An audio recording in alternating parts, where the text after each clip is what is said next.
tengamos un momento de oración y encomendémonos al Señor.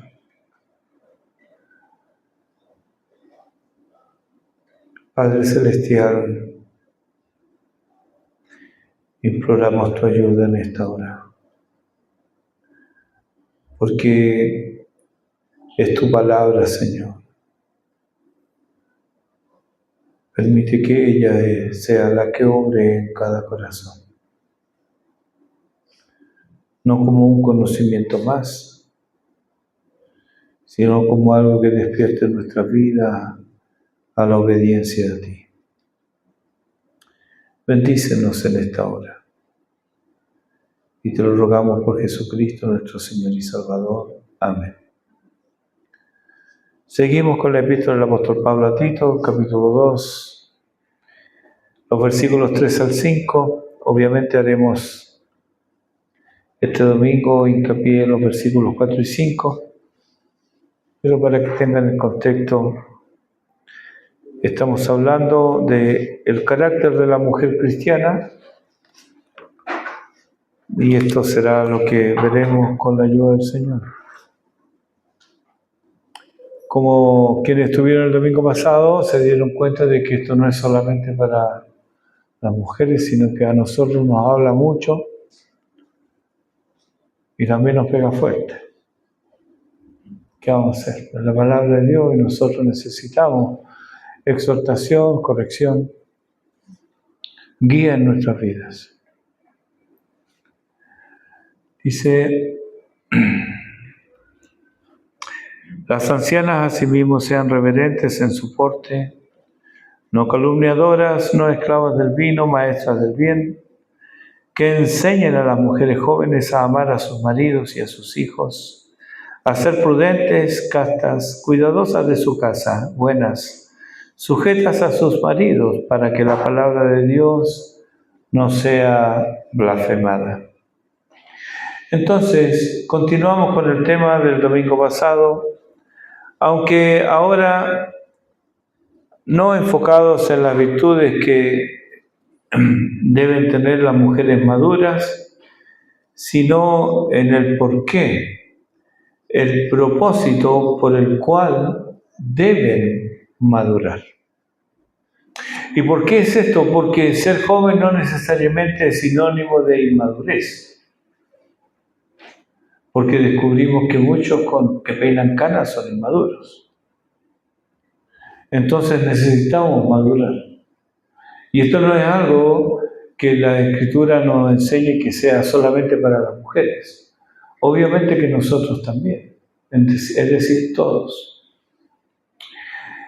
Pero en esta ocasión es el porqué, ¿cierto? El propósito para el cual la mujer joven debe madurar. Porque ellas tienen la responsabilidad de enseñar a las generaciones más jóvenes de mujeres. Todos fuimos jóvenes alguna vez. Y las que hoy día son jóvenes, las hermanas se van a poner viejitas. Perdónenme que les diga, pero es así la cosa. Pero el propósito de esto, de entregarle a las mujeres más jóvenes, como dice el versículo 4, que enseñen a las mujeres más jóvenes. Se espera de ellas que asuman ese rol. Aunque, como sabemos, consciente o inconscientemente, siempre están enseñando. Porque es natural que un hijo observe a sus padres y que un joven ponga sus ojos en los adultos, lo queramos o no. Ninguno de nosotros nació sabiendo. Y en la vida necesitamos ciertos conocimientos que adquirimos por observar y por imitar. ¿Y a quién observamos? Al que está cerca y siempre está delante de nosotros. ¿Y a quién imitamos? Al que está cerca y siempre está encima de nosotros. Y no siempre aprendemos lo que es correcto. tiene los modos de su madre.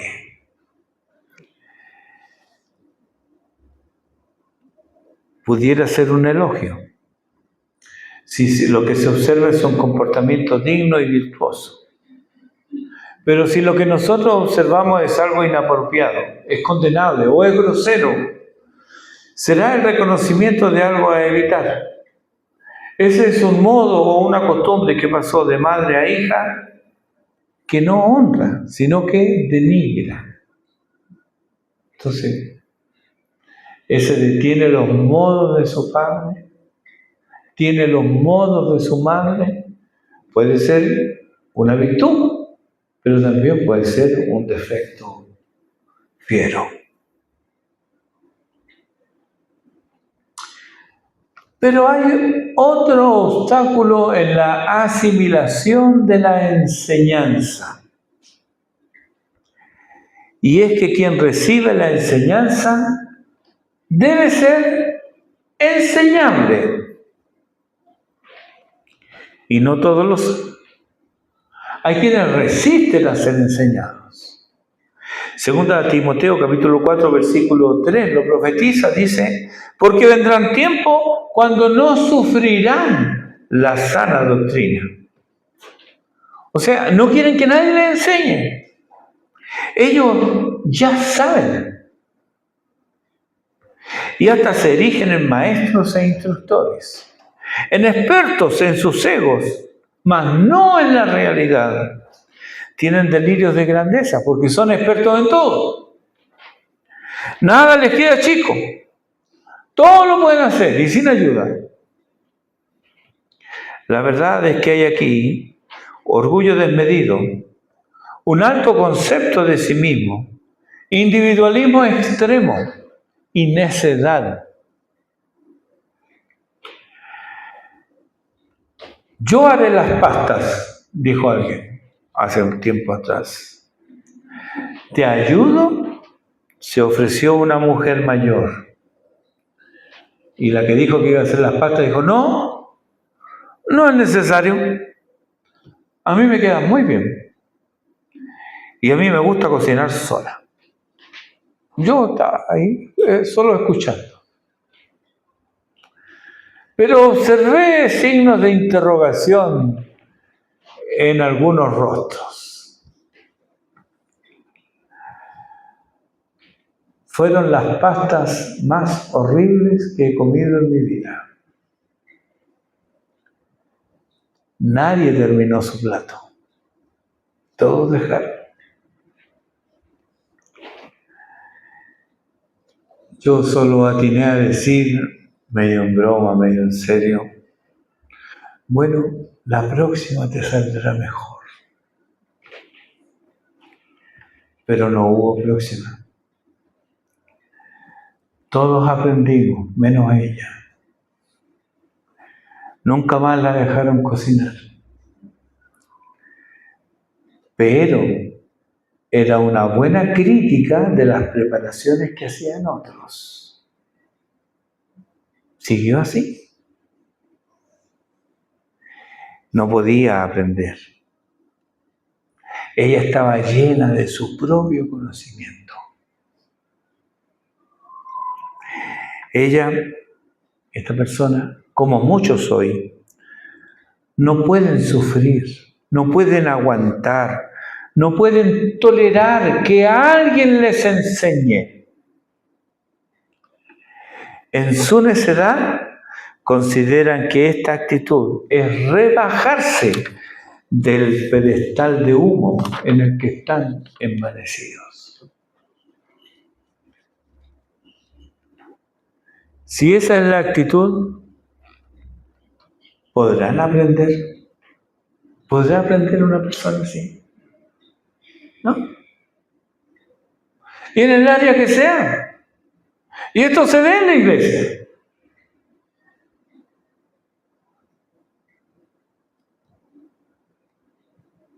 ¿Recuerdas cuando nació tu primer hijo? Creías saberlo todo sobre crianza, ¿verdad? Y descubriste que no sabías nada. que eras torpe, incapaz de satisfacer las demandas de ese ser diminuto y dependiente de ti. He visto madres llorar en esta situación, pero he visto a pocas dispuestas a oír consejos de madres experimentadas.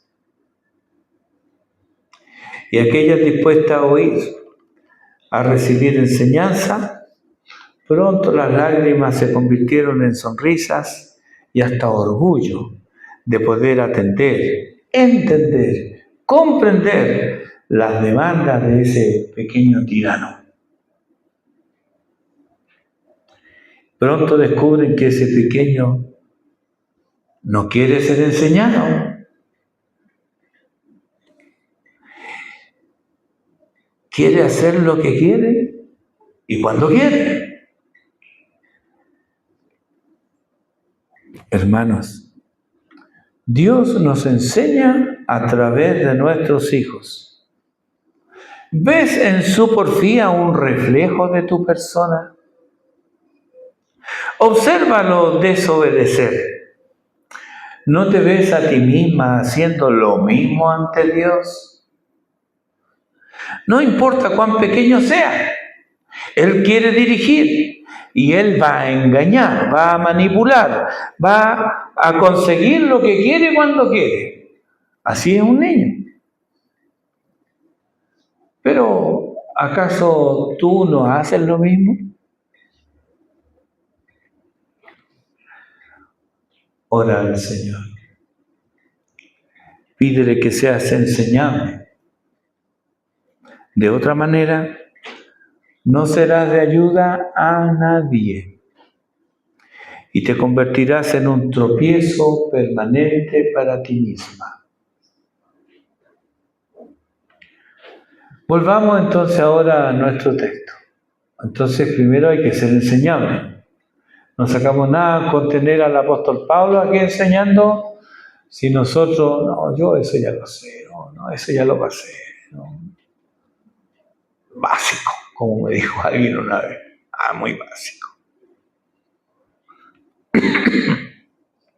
Volvamos a nuestro texto entonces, Tito 2.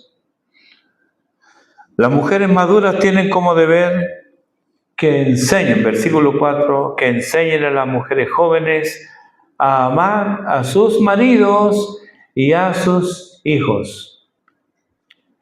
Ahora, estamos hablando del siglo I, ¿sí? ¿Por qué era necesario que esto se enseñara? Otra pregunta, ¿esta enseñanza es transitoria? ¿Es para el siglo I? ¿O también nos sirve ahora en el siglo XXI? Primero, veamos que la enseñanza de mujeres maduras va dirigida al núcleo primario de la sociedad, la familia, el hogar. Y mira qué gracia y qué responsabilidad. La familia no es idea de los hombres, es idea de Dios. Él determina cómo se forma, quiénes la componen, qué roles tienen y cómo interactúan entre sí para felicidad de ellos, gloria de Dios y beneficio de la sociedad. No tengo tiempo ni espacio para mencionar todas las ideas que promueven la destrucción de las familias, desde políticas públicas hasta ideologías radicales. Pero si alguna idea choca contra la estabilidad de una familia, esa idea debe ser rechazada y denunciada como contraria al plan de Dios para la familia. ¿Habrá algo mejor que la voluntad de Dios? Pues Dios dice que las mujeres jóvenes deben amar a sus maridos y a sus hijos. Segundo, ¿es necesaria esta enseñanza? ¿Acaso el amor al marido y a los hijos no es algo natural? La enseñanza es necesaria tanto en el siglo I como en el presente. Normalmente, el matrimonio era acordado por los padres. Las novias eran casi niñas y era muy a menudo arreglos económicos. Por lo tanto, en la gran mayoría, el amor de los esponsales en el mundo pagano no pasa de ser un invento del cine del siglo XX. Pues hasta bien entrado el siglo XIX, los matrimonios eran arreglos familiares donde poco o nada se consideraban los sentimientos de unos o de otros. Decían a la hija, tú te vas a casar con fulanito. Y a ella no le gustaba fulanito, pero era la decisión de los padres. ¿Era así? La Biblia, desde el Génesis, nos muestra otro camino. Se nos enseña desde el Génesis que el hombre, ya con capacidad de mantenerse y de mantener, nótese esto, con capacidad de mantenerse y de mantener, busca una esposa para toda la vida, la madre de sus hijos, la cual accede voluntariamente y sin presiones, unirse al varón y formar así una familia. Esto es lo que hereda el cristianismo, lo afirma y lo promueve. Pero en el siglo I, no todos provenían del judaísmo. Piensa en Creta y su cultura pagana y disoluta. Esto estaba hablándole a los cretenses. Había que insistir en estas cosas que nos eran obvias a la mujer cretense. ¿Qué diremos del siglo XXI? La familia está bajo ataque. Al hombre se lo quiere feminizar. ¿Sí? Todos esos rasgos varoniles se los quiere borrar. Porque enseñan ahora, es nocivo. Y la mujer es alentada a dejar su femineidad para dar paso a un nuevo ser. Un ser rebelde, disoluto, sin sentimientos, que odia a los hombres, desprecia la maternidad, desprecia el matrimonio, desprecia la autoridad. Esa es la mujer que están formando hoy día. Y algunas madres, tristes decirlo, contribuyen a eso. Con este predicamento, es obvio que quienes llegan al Señor deben oír este mensaje. Que amen a sus maridos y a sus hijos.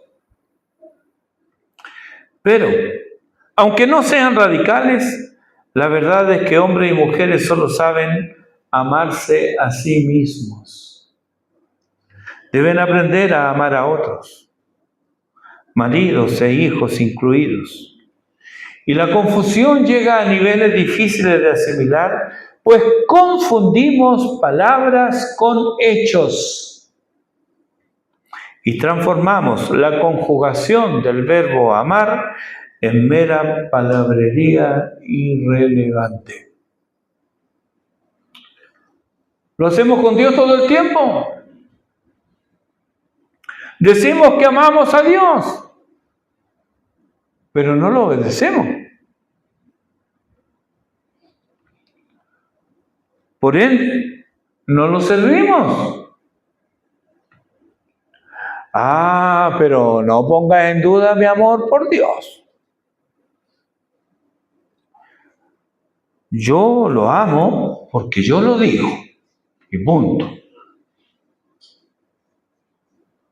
¿Y usted qué sabe si yo amo a Dios o no? Y se lo ve. No ama a Dios. ¿Por qué? Porque no lo obedece. Es así de simple. Porque hace lo que quiere. Porque es rebelde, es orgulloso. No ama a Dios. Pero confundimos palabras con hechos. Oh, cuánto amo a Dios. Mentira. Engaño del diablo, no lo amas. Otro tanto ocurre con el marido y con los hijos. Recuerdo una vez haber escuchado,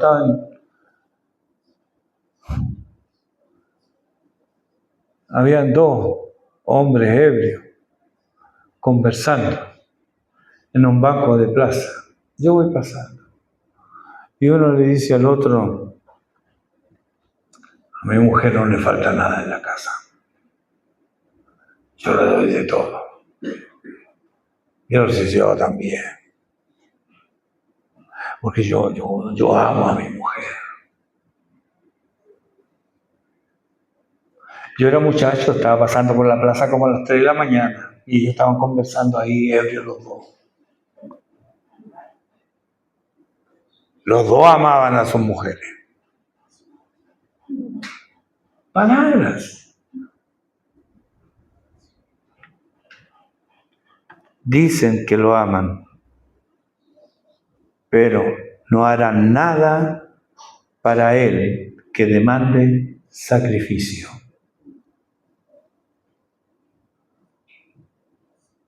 No harán nada por el esposo, nada por los hijos, si eso demanda sacrificio. Dicen que aman a los hijos. ¿Quién nos dice que no aman a los hijos? Todos amamos a los hijos. Pero si no los corrigen, ¿qué dice la Escritura? ¿Es verdad ese amor? No es verdad. Proverbios 13:25 dice: al que detiene el castigo, a su hijo aborrece. Mas el que lo ama, desde temprano lo corrige. Pero hay madres que no corrigen a sus hijos. Cualquier cosa que hacen es de otro la culpa. El profesor le tiene mala. Todos le tienen envidia. Y así protegen, van protegiendo la maldad en un niño. Y la verdad es que no lo aman. Porque el que lo ama desde temprano lo corrige. Estas actitudes solo demuestran una cosa, hermanos. Las personas que obran así solo se aman a sí mismas. Eso sí, se aman a sí mismas. Es egoísmo puro. Y solo ven por su comodidad y por su bienestar. Ahora no pensemos que el hombre es mejor. Esto no es algo peculiar, único de la mujer. Los hombres no somos mejores. Por eso tenemos las generaciones de niños y jóvenes que hay hoy día. Porque como padres también no amamos a nuestros hijos, porque no los corregimos. No, mi señora está en la casa, que ella se encargue. No queremos problemas nosotros. Como no queremos problemas, ay, déjala. No. Por eso tenemos lo que tenemos hoy, hermanos.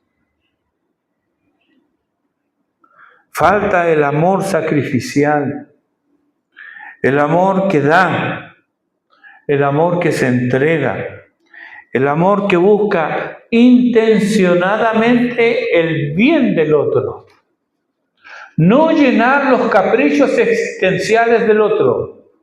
No nos confundamos aquí. El bien del otro. Y el bien del otro muchas veces pasa por decir no. El amor que pone límites. El amor que no teme corregir. Porque el amor sin sacrificio es solo ilusión espuria. Entonces, ¿qué te puedo decir desde aquí? Sal de tu comodidad y ama. Si amas, no vas a estar cómoda.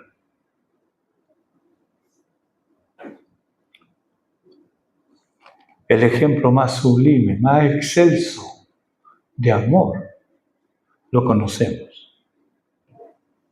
¿Verdad? ¿Y es compatible con la comodidad? Para nada, todo lo contrario. Filipenses capítulo 2, versículos 3 y 4 dice: nada hagáis por contienda o por vanagloria, antes bien con humildad, estimando cada uno a los demás como superiores a él mismo, no mirando cada uno por lo suyo propio, sino cada cual también por lo de los otros.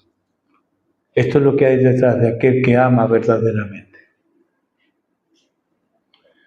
Versículo 4, que enseñen a las mujeres jóvenes a amar a sus maridos y a sus hijos, a ser prudentes, que enseñen a ser prudentes. Prudente aquí es de mente juiciosa. Los venezolanos usan eso. No, es que es poco juiciosa. Creo que en Colombia también lo usan. Sí. No, es poco juiciosa. Prudente, de mente juiciosa, que se domina a sí mismo.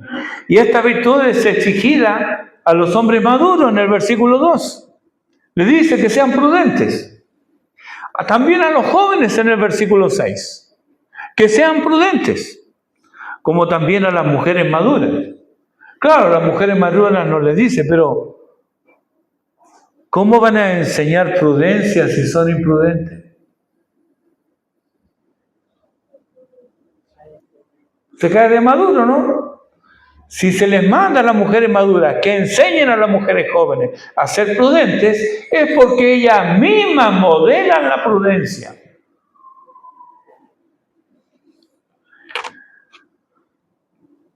Entonces, tanto a las mujeres jóvenes, a las maduras o a los jóvenes, se les debe enseñar la prudencia a todos, sin distinción.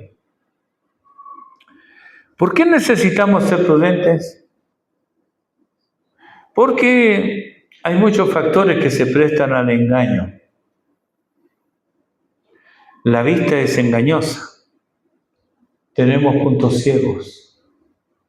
Creemos haber visto lo que no es. Y a veces fiarnos solamente de lo que vimos es peligroso. Porque nuestros ojos nos engañan. El oído también es engañoso. Cosas y situaciones parecen ser una cosa y resultan otra. Alguien escuchó una parte de una conversación y no es lo que se imaginó. ¿Cuántas veces no nos ha pasado eso? Leemos mal. Leemos algo que no hay que ver. Yo recuerdo haber leído en la carretera: cubre tu nariz. Y no recuerdo la otra frase, y al último leí: y levanta los brazos. Y no me sonó. ¿Cómo levanta los brazos? Y no, leí mal. Que use el antebrazo. Pero yo la rapidez leí: levanta los brazos. Y me imaginé toda la escena y dije: no, algo está mal aquí. Leemos mal. Ahora, súmale a estas cosas sentidos que son engañosos. Súmale a esto una mente febril y alocada. Y una lengua independiente de la razón y autónoma. Y mézclalo con los sentimientos y tendrás situaciones imposibles. Por todo esto, aprendamos a ser prudentes. No eres prudente por naturaleza. Debes aprender. Sé enseñable, aprende a ser prudente. Si escuchas algo que a ti no te incumbe, no lo traspases. No se lo digas a otro. porque va a estar traspasando algo que sobre lo cual no tienes seguridad. Es muy complicado esto, pero necesitamos ejercitarnos en la prudencia. Necesitamos ser prudentes y reservados. Hombres, mujeres y jóvenes. Versículo 5, otra vez, que enseñen a ser prudentes, castas. La palabra casta significa inocente, limpia, puro. Y hunde su raíz en sagrado, en santo. En una sociedad permisiva y disoluta como la cretense, indudablemente este sería un área a abordar por las mujeres maduras. Ahora, una sociedad como la nuestra, ¿favorece la santidad matrimonial? Y la tecnología ha hecho posible que la perversión llegue a la intimidad del hogar, ensuciando los corazones y pervirtiendo sus mentes. Sí, hermanos. Cuando yo era niño, para ver pornografía, había que ver una de esas películas que uno no las podía ver. O habían revistas, literatura de ese tipo.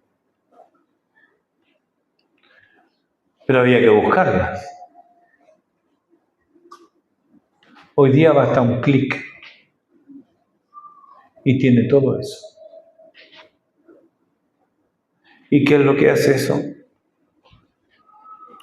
Ensucia tu corazón, pervierte tu mente. Estas adicciones, como toda adicción, hunden y degradan a los hombres. Venden placer, pero entregan sufrimiento culpable. Hebreos capítulo 13, versículo 4 dice: honrosos sean todos en matrimonio y en lecho sin mancilla, pero a los fornicarios y a los adúlteros los juzgará Dios. Cada mujer y hombre tiene un pasado. Muchas veces un pasado que prefiere olvidar.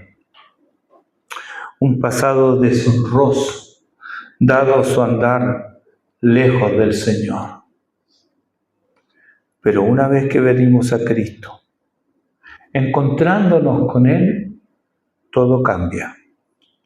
Y desde ese encuentro es posible vivir en santidad de vida. Es como que escucháramos lo mismo que oyó la mujer de Juan capítulo 8.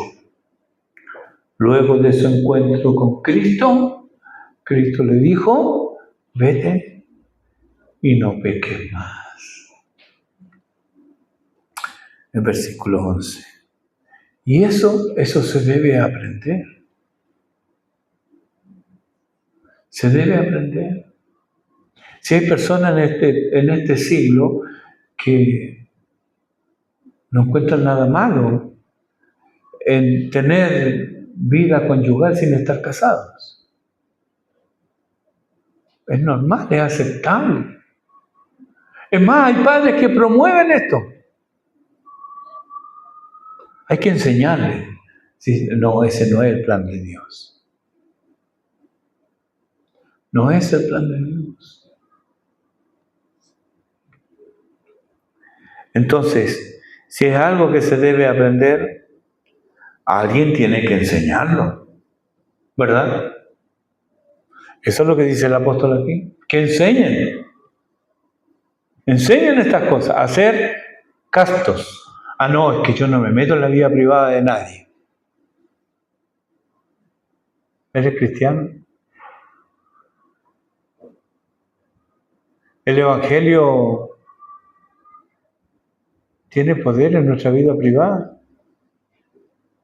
¿O el Evangelio llega hasta la puerta de nuestro hogar pero no entra? ¿Cómo es la cosa?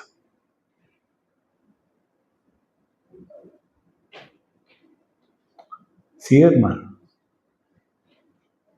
Si somos creyentes y entendemos correctamente el Evangelio tiene poder y autoridad sobre toda nuestra vida. Porque toda nuestra vida depende de Dios. Eso le pertenecemos por creación y por redención. Y su plan, su voluntad, somos llamados a ejemplificarla, a modelarla y a enseñársela a otros. Recuerdo cómo en una oportunidad hace mucho tiempo atrás un hombre, era un relojero, y yo le llevaba un reloj de mi abuela y estaba ahí conversando y no sé por qué llegamos a la conversación sobre el juego de azar. Yo en mi vida he comprado algo de eso, pero no sé por qué llegamos a eso. Y me dice, oye, espérate, ¿por qué es malo esto de comprar un número de la lotería? Entonces yo ahí le digo, yo era muy jovencito, le digo, mira, Dios manda al hombre a que trabaje y con el sudor de su frente se debe ganar el pan, no engañando a otros. Hay gente que vive así, vive del engaño del prójimo, pero hay otros que viven del interés del otro. Entonces aquí hay un interés por enriquecerse sin trabajar. Eso no es el plan de Dios para el hombre, por lo tanto es malo, lo rechazamos. Por eso los creyentes no participamos del juego de azar. Porque además quienes participan en eso tienden a poner su esperanza en eso y no en Dios. Y se quedó de una pieza. Era un hombre mayor ya y yo era jovencito. Pero se quedó pensando y dijo, claro, tienes razón. Y se queda así y me dice, ¿sabes? Desde un tiempo a esta parte, yo toda mi vida he comprado números, toda mi vida. Pero de un tiempo a esta parte me pasó algo. Y una de las cosas que me pasó es que yo no me siento bien cuando voy a comprar. Él ya tenía el testimonio interno del Espíritu de Dios que le decía, no vayas por ese camino. Él no lo entendía. Necesitaba que alguien se lo enseñe. Y Dios usó a un jovencito para decirle a él, un hombre que me triplicaba en edad, para enseñarle a él. Y él fue enseñable y aprendió en ese momento. Y me dijo, ahora entiendo, nunca más. No era de mi iglesia, nunca hablamos de qué le había pasado. No. Pero alguien tiene que enseñar. Alguien tiene que decir, esto es correcto. Alguien tiene que decir, esto está mal, hijo. Está mal. Si quieres, sigue viviendo así, pero tienes que saber que estás en oposición a la voluntad de Dios. Por lo tanto, tú no puedes esperar que Él te bendiga, que Él te proteja, porque estás haciendo lo que a Él no le agrada. Alguien tiene que decirlo. Que enseñen a ser prudentes, castas, cuidadosas de su casa. Estos textos se prestan para controversia, pues choca frontalmente con ideas populares en el presente siglo malo. Sin embargo, debemos verlo a la luz del contexto del siglo I, donde una mujer fuera de casa solo se convertía en el comidillo de la sociedad y alimentaba las lenguas venenosas de las mentes enfermas.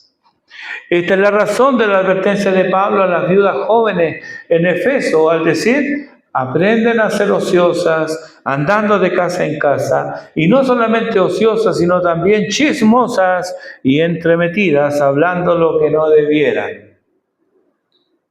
Por consiguiente, Pablo aconsejó que estas viudas jóvenes se casen, se vuelvan a casar, críen hijos, Gobiernen su casa, que no den al adversario ninguna ocasión de maledicencia. Te leí 1 Timoteo capítulo 5, los versículos 13 y 14. Bueno, en ese contexto, para ser chismosa y entremetida, había que andar de casa en casa. Hoy no. Hoy no es necesario. El celular vino en ayuda de las chismosas y entremetidas. Sin necesidad de hacer visitas, ellas pueden hacer la obra del diablo. Y hasta lo revisten de piedad, porque dicen, te cuento para que ores. Ser cuidadosas de su casa.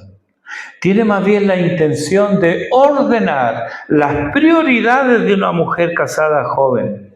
La prioridad de ella era y es su casa, su propio hogar.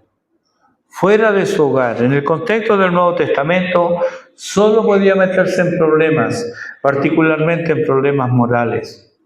No había lugar para la mujer fuera del hogar si quería vivir decentemente. Habían excepciones, claro, como Lidia. ¿Recuerdan a Lidia en Hechos 16? Pero eran eso, excepciones. Hoy las cosas han cambiado y muchas mujeres salen del hogar para buscar sustento. Hay tareas y oficios decentes y respetables. Está bien, pero recuerda tu prioridad. Tu prioridad como mujer casada es tu hogar. Es tu privilegio de primogenitura. No lo cambies por un guiso rojo. Escucho quejas. Estoy tan cansada. Tengo tantas cosas que hacer. Y pasan a enumerar esas cosas. Y en el tope de estas cosas que hay, labores hogareñas, sencillas, pero que llevan tiempo. Después está el trabajo. Y algunas hasta estudian. Yo no sé cómo lo hacen. Solo atino a orar por ellas. Que Dios las fortalezca y las guarde. Que no olviden sus prioridades, sus corazones, sus hogares, sus hijos. Qué bendiciones en estos casos, una mujer madura acompañando en oración. Y esta misma mujer que acompaña en oración será la consejera de la joven madre. Sigamos con nuestro texto, que enseña a las mujeres jóvenes a amar a sus maridos y a sus hijos, a ser prudentes, castas, cuidadosas de su casa, buenas. Hay una expresión en Argentina que me gusta mucho y es usada para referirse a una persona que se distingue por lo excelente. Es un pan de Dios. Esa es la expresión, me encanta. Cuando alguien se refiere así, es un pan de Dios. ¿Qué es lo que quieren decir? Que es alguien bueno. La palabra usada aquí se refiere a la excelencia en todo aspecto, por lo cual se puede decir que alguien o algo se distingue o es bueno, ¿verdad? Cuando nosotros decimos, es bueno para las matemáticas, es bueno. Pero cuando hablamos de, qué buena mujer, ¿qué estamos diciendo? Es lo que el apóstol dice aquí. Y eso se enseña, que sean buenas. Aquí las Escrituras también nos ilustran el punto. ¿Qué es ser buena? Lucas destaca en Hechos 9, del 36 al 43, lo acontecido con Dorcas o Tabita. Dice en el versículo 36, esta abundaba en buenas obras y en limosnas que hacía.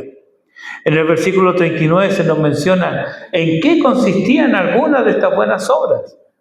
Porque las viudas que quedaban llorando, se las mostraban a Pedro, mostrando las túnicas y los vestidos que Dorcas hacía cuando estaba con ella. ¡Qué hermoso! De verdad se acercaba a Pedro, Pedro, mira, este vestido lo hizo Dorcas. Por limosnas, esa era la palabra usual en el Nuevo Testamento para referirse a la beneficencia orientada al pobre. No era lo que sobraba, no eran las chauchas, no era lo que sobraba. Y se entregaba sin corazón ni propósito. No, es la beneficencia orientada al pobre. Era la ayuda económica que se daba a quien no era capaz, ni uno esperaba la devolución del importe. La limosna era considerada una ofrenda a Dios. Es así como Dorcas se nos presenta como una mujer buena y generosa que usaba sus capacidades para la costura. Tenía ese don ella. No había máquinas de coser, era todo a manito. A fin de vestir al desnudo. Mateo 25. ¿Sí? El Señor dice, estuve desnudo y me cubristeis. Una persona buena hace buenas obras desinteresadamente. No eres buena porque así te consideras. No eres buena porque dices, yo no le hago mal a nadie. Pero eso, no hacerle mal a nadie, no transforma a nadie en bueno. Abstenerse del mal está bien, pero el llamado es a hacer el bien. Por supuesto, abstenerse del mal, pero eso no es todo.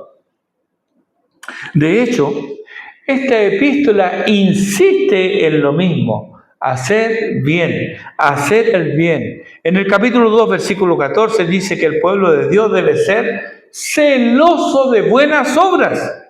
Capítulo 3, versículo 8, dice que los que creen en Dios procuren ocuparse en buenas obras. Y vuelve a insistir en el capítulo 3, versículo 14, aprendan también los nuestros a ocuparse en buenas obras, para que no sean sin fruto. Y en el capítulo 3, versículo 8 dice, porque estas cosas son buenas y útiles a los hombres. En la sociedad cretense, esto sería una novedad, pues lo que primaba era el interés propio, el egoísmo. Entonces, estas cosas debían ser enseñadas a las nuevas generaciones. Restringir y luego ignorar el egoísmo intrínseco de nuestros corazones es tarea de toda la vida. Detente un segundo y obsérvate. Ve las cosas que haces y date cuenta de cómo velas por ti. Lo que haces lo haces por ti, por tu seguridad, por tu comodidad, por tu ventaja. ¿Es egoísmo puro? La trampa está en que muchas veces son cosas legítimas que las usas ilegítimamente para validar tu egoísmo y falta de amor al prójimo. Así eran las cretenses y había que enseñarles, comenzando con el ejemplo.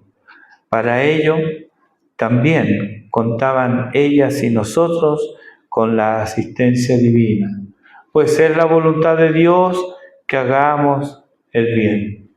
De hecho, fuimos creados en Cristo Jesús para eso. Efesios 2:10 nos dice, porque somos hechura suya, creados en Cristo Jesús para buenas obras, para que anduviésemos en ellas. Pablo resume para nosotros lo que es un alma buena en 1 Timoteo 5:10. Ha practicado toda buena obra. No todos podrán obrar igual. Dios ha preparado diferentes veredas con buenas obras para realizar. Y allí pone a sus hijos, de acuerdo a los dones y talentos que Él les dio. Deben aprender a usarlos y alguien debe enseñarle. Alguien debe enseñarle. Se debe enseñar. Debe trabajar duro. Debe ahorrar lo más que pueda. Debe ser generoso. Esas cosas se enseñan. Uno no viene con eso. No sale con eso de la cuna. Entonces, versículos 4 y 5, que enseñen a las mujeres jóvenes a amar a sus maridos y a sus hijos, a ser prudentes, castas, cuidadosas de su casa, buenas, sujetas a sus maridos. Me llama la atención esta frase, sujetas a sus maridos, porque esta frase es pasada por alto en algunos comentarios y en otros se parte casi como pidiendo disculpas. Pero la Biblia dice lo que dice, hermano. La Biblia dice lo que dice. Y mucho de lo que dice no es del gusto de la mentalidad moderna. ¿Debe asombrarnos esto? No, por supuesto que no. Los hombres que no conocen a Cristo aman más las tinieblas que la luz. Pero tampoco faltan los que aman más la gloria de los hombres que la gloria de Dios. Juan 12:43. En Romanos 7:2 leemos: porque la mujer casada está sujeta por ley al marido mientras éste vive. Aquí la palabra sujeta es distinta a la que aparece en nuestro texto del versículo 5, del capítulo 2. O del versículo 9, o del versículo 1 del capítulo 3. En estas tres partes aparece sujeta en Tito, pero es distinta de la que aparece en Romanos 7:2. Y ya le explico por qué. En 7:2, acá significa, mire, sujeta, significa atar, encadenar, ligar, preso. Como en Hechos 12:6, dice que Pedro estaba encadenado con dos cadenas. De esa manera la ley ve a la mujer sujeta al hombre. En cambio, nuestro texto significa subordinación, obediencia, sumisión. En nuestro texto hay un antecedente de volición. Si bien es un término militar, no obstante ello, hay una voluntad a someterse, a obedecer. En la misma palabra que aparece en el capítulo 2 de Lucas, versículo 51, se habla del Señor y dice, y descendió con ellos, con sus padres, y volvió a Nazaret y estaba sujeto a ellos. Es la misma palabra que aparece aquí en 2, versículo 5, donde habla que la mujer debe estar sujeta a su marido. Hay un componente voluntario. Es conveniente aclarar que esta subordinación en el matrimonio no es consecuencia del pecado, no es consecuencia de la caída, es el orden de la creación de Dios. Dios quiso ordenarlo así. Y como tantas cosas de origen divino, esto es resentido por el hombre. Algunos pregonan la igualdad de roles, pero esto pervierte el mandato divino. Efesios 5:22 que leímos dice, las casadas estén sujetas a sus propios maridos como al Señor. Esto no anula Gálatas 3:29, donde dice, no hay varón ni mujer, porque todos vosotros sois uno en Cristo Jesús. Hay igualdad ante Dios. No hay acceso ni trato preferente. Tenemos igual acceso y Dios nos trata de la misma manera, hombres o mujeres. No hace distinción, pero el orden de la creación permanece. 1 Corintios 11:3, pero quiero que sepáis que Cristo es la cabeza de todo varón, y el varón la cabeza de la mujer, y Dios la cabeza de Cristo. Aquí tenemos la subordinación en Dios mismo. ¿Quién estaba en mejor posición de enseñar esto tan básico como el orden de Dios para el hogar? ¿Podrían enseñarlo eficazmente si no lo modelaban previamente? La sumisión no es natural, ni en mujeres ni en hombres. Somos rebeldes y desobedientes por naturaleza y buscamos la manera de hacer nuestra propia voluntad. Somos voluntariosos y obstinados. De ahí que ambos, hombres y mujeres, debemos rendir diariamente nuestra vida ante el Señor y no constituirnos en señores impostores. Las damas cretenses debían oír esto y verlos en las vidas de otras. Las damas latinas también necesitan oírlo y verlo en vidas consagradas al Señor. No todos los matrimonios son iguales, pero el mandato a unos y otros es el mismo. Hay maridos déspotas y hay esposas impías. Existen los Nabales y las Jezabeles, pero aún para ellos existe gracia en el Evangelio que transforma vidas. Hay consejo y guía y transformación en la palabra de Dios. Se necesitan las Noemí que guíen a Ruth a hacer el bien. ¿Por qué se debe hacer todo esto? ¿Por qué? ¿Para qué? Las ancianas, las damas maduras de una comunidad de fe debían enseñar a las mujeres jóvenes a amar a sus maridos y a sus hijos, a ser prudentes, castas, cuidadosas de su casa, buenas y sujetas a sus maridos, para que la palabra de Dios no sea blasfemada. La palabra de Dios y el nombre de Dios, la persona de Dios en este sentido vienen a ser lo mismo. En el segundo libro de Samuel, capítulo 12, versículo 9, Natán le dice a David que con lo que había hecho, tuviste en poco la palabra de Jehová. Y en el versículo 10 dice, me menospreciaste. Tener en poco la palabra del Señor es menospreciar al Señor.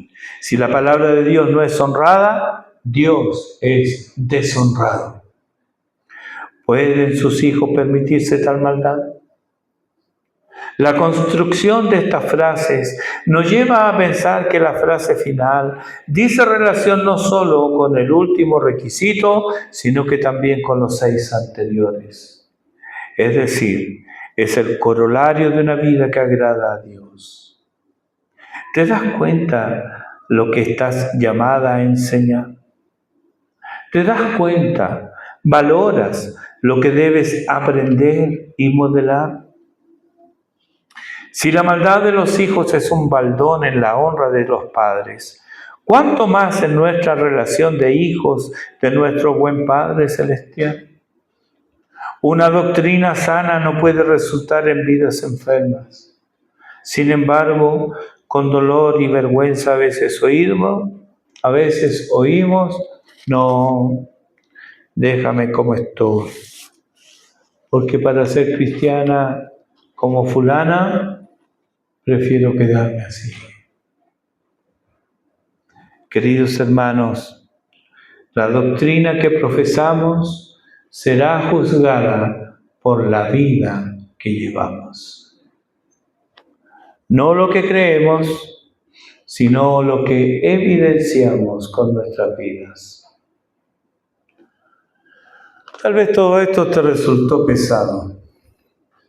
Déjame intentar aliviarlo. Si no deseas recordar nada, hazle a tu alma un bien eterno. Escucha a tu Señor. Él te dice en Juan 13, versículos 34 y 35, un mandamiento nuevo os doy, que os améis unos a otros, como yo os he amado, que también os améis unos a otros. En esto conocerán todos que sois mis discípulos, si tuviereis amor los unos por los otros. Primero de Juan capítulo 3 versículo 18. Hijitos míos, no amemos de palabra ni de lengua, sino de hecho y en verdad. Por cierto, alguien debe enseñar y modelar estas cosas. ¿Te matriculas entonces en la escuela del Espíritu? Que nuestro buen Dios mueva nuestros corazones a la obediencia. Oremos.